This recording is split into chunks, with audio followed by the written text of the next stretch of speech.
کاربرد تحلیل فاندامنتال در بازار فارکس. قطعاً شنیدید که در 11 سپتامبر سال 2001 به برج‌های دوقلو در نیویورک حمله تروریستی شد. حمله‌ای که موجب ترس و نگرانی زیادی در بین مردم کل دنیا شد. جورج بوش رئیس جمهور وقت آمریکا در سخنرانی صریح خود به همه جهان مخصوصاً خاورمیانه اعلام کرد که یا با ما متحد هستید یا بر علیه ما.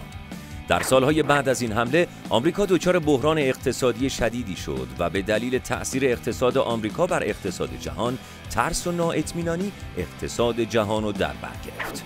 قیمت زمین و املاک در آمریکا فرو ریخت. شرکت‌های بیمه و بانک‌ها به ورشکستگی کشیده شدند. بورس‌های اوراق بهادار در آمریکا و سایر کشورها سقوط کردند و قیمت نفت هم از حوالی $140 به ازای هر بشکه به زیر $40 رسید.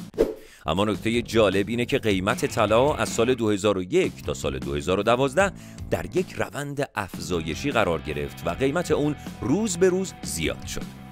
در کل زمانی که ثبات اقتصادی وجود نداشته باشه، به دلیل ترس از دست دادن سرمایه، تقاضا برای خرید طلا زیاد میشه و در نتیجه قیمت اون افزایش پیدا میکنه.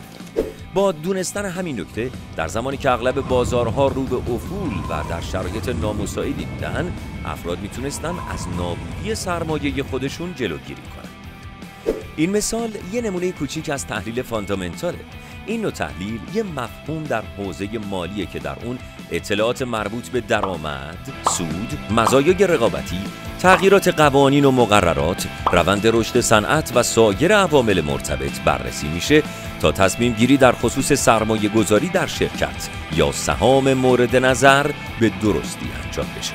به نظر شما قیمت طلا در بازار ایران تا ابتدای سال 1403 چه روندی رو ادامه خواهد داد؟